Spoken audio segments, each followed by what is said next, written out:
That's the first mission. Extract it. Oh, I couldn't extract it the first time through. Unless I took him in the helicopter with me, that would be weird.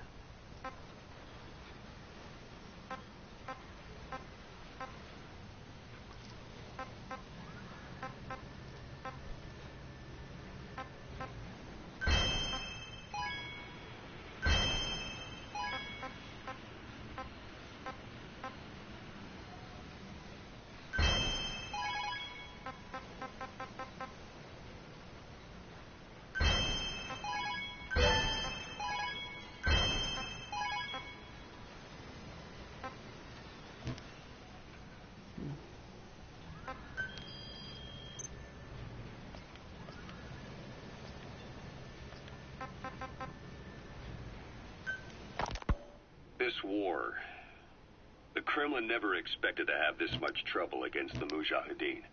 Afghanistan is a tribal society. Tradition demands that its people stand up to any outsiders who set foot on their land. With the honor of their people at stake, they have everything to fight for. No matter how hard the Soviets hit them, they continue to appear out of nowhere, striking back, then vanishing again. But there's one thing even the Mujahideen fear. Every last one of them. The Soviet gunships. They're highly maneuverable and equipped with massive firepower. Plus, the underside of the fuselage is heavily armored. The Mujahideen can barely scratch them with their small arms. Anyone who hangs around gets mowed down by the gunship's heavy machine guns. This new Honeybee weapon that was given to the Hamid fighters, it's no doubt something to help them strike back against the gunships, which makes it a weapon that could change the course of the war. Those guerrilla fighters known as Mujahideen don't actually belong to a single organization. Afghanistan is a multi-ethnic country. You've got the Pashtuns, the Tajiks, Uzbeks, Hazaras, and each of them is split into their own tribes, large and small. Each ethnicity has several rebel organizations that their various tribes gather under. They're united under the banner of jihad, but that doesn't mean they work like a single standing army. Just look at the area around Smasy Fort. A lot of Tajiks used to live there, but they fled after the Soviets started their Scorched Earth campaign. With the area uninhabited, the Hamid fighters, who are Pashtun, decided to move in. The Hamids are based out of the city of Peshawar. We passed through it on the western edge of Pakistan. The Pashtun people have long lived in Afghanistan and western Pakistan. They used to travel back and forth frequently. Then Britain went and established the border that still stands today. The Hamid fighters get generous support from the Pakistani government. The government wants to use them to secure influence over Afghanistan. Their liaison with the Hamids is Inter-Services Intelligence, and behind the ISI, you have the CIA. That's probably how the Honeybee ended up in the hands of the Hamid men.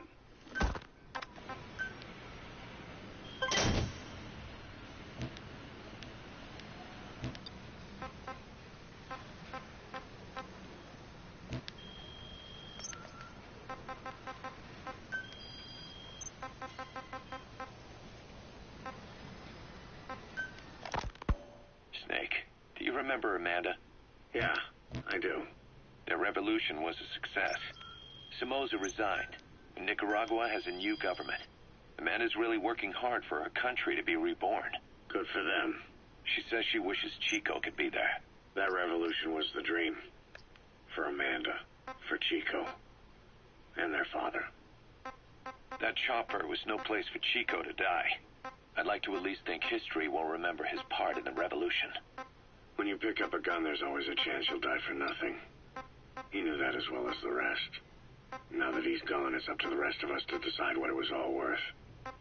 If we don't, there's nothing to prove that Chico ever lived at all. We're his mark on the world. Amanda told us that Strangelove contacted her after the revolutionaries came to power in Nicaragua. Strangelove, the AI researcher from Mother Base? I remember her. We'd lost touch with her, till Amanda heard from her out of the blue. She told Amanda she wanted to salvage Peace Walker's drive parts, or something from the bottom of Lake Nicaragua. Amanda passed the request on to her friends in the new administration. She's a national hero now, after all. So Strangelove got a Soviet military aircraft to transport something to somewhere. But apparently the cargo wasn't big enough to have been Peace Walker itself. So what was it? Who knows? We recovered Peace Walker's nuclear warhead ourselves 9 years ago. What could Strangelove have been after? Amanda said she didn't mention what her reason was or where she was headed. Nicaragua is a socialist state now. And with Amanda vouching for her, the government didn't feel the need to concern itself with the details. All Strangelove told Amanda was that she was going to continue her research, and that the rest was a secret. Right before the attack, Huey was in the control tower to prepare for the inspectors. He was with them when it all went down. The control tower collapsed with the rest of its strut. His body was never recovered, but he was the one who met the inspection party when they arrived. And he was the one who showed the nuclear inspectors to the tower. You remember the way it went. First he recommends we agree to the inspection, then he gives them the okay without our permission, all the time acting as if he was doing us a favor. On top of that, he even had the guards disarmed that day. It would send the wrong message, he said. Whatever the angle, it all leads back to Huey. I curse my own stupidity for not realizing sooner. Huey escaped with that unit by chopper. I've been hunting him for 9 long years.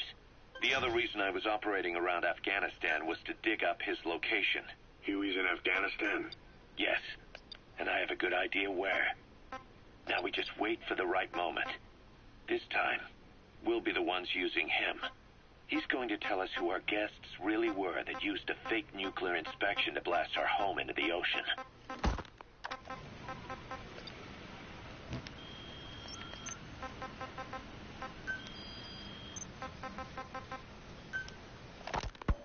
Ocelot said the number of private forces is increasing, and they've modeled themselves after us. They're a far cry from the likes of us. But why? 9 years ago we made enemies of the world as a nuclear-equipped force, independent of ideology or state. Yes.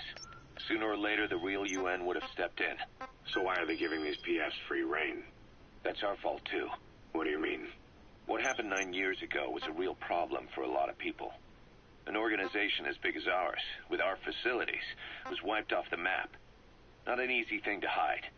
But if our existence came to light, so would the names of our clients. We had contracts all over, east and west, from superpowers to banana republics, the lot. Our clients denied all association with the likes of us. They had to make sure things didn't blow up on them. But at the same time, they missed us. They really missed us. The demand for armies for hire was as strong as ever. The international community turned a blind eye to what happened to us, despite still needing people who could do our jobs. History couldn't afford to lose us.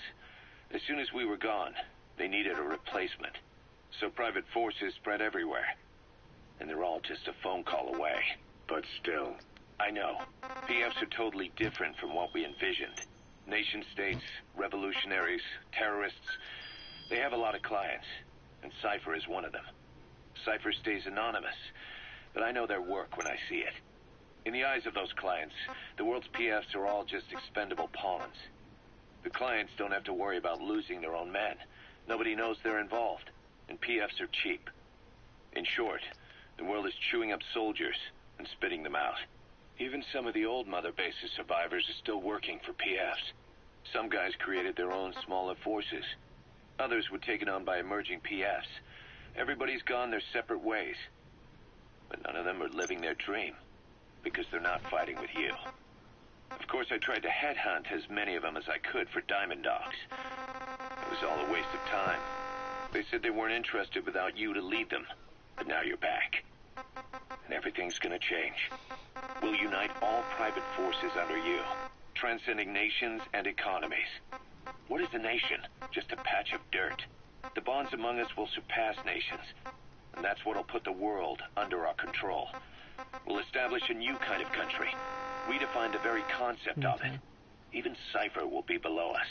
An extraterritorial federation of military nations. The United States of Force. Troublemaker.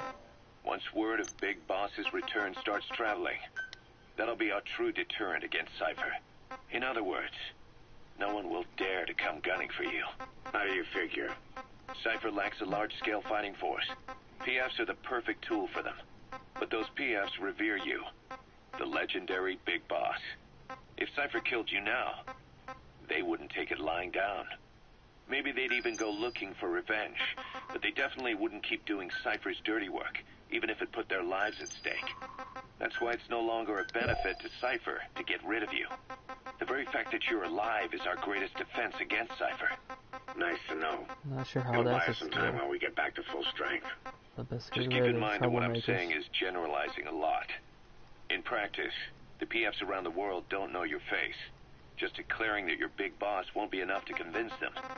And if they see you as an enemy, they'll come at you with everything they've got. Some hero. That's why you need to bring them back to Mother Base. Show them on your terms that you really are the one and only Big Boss. Once you've proven that, they won't hesitate to join us. Roger. That's it. Thanks for watching. Base development and mission 4.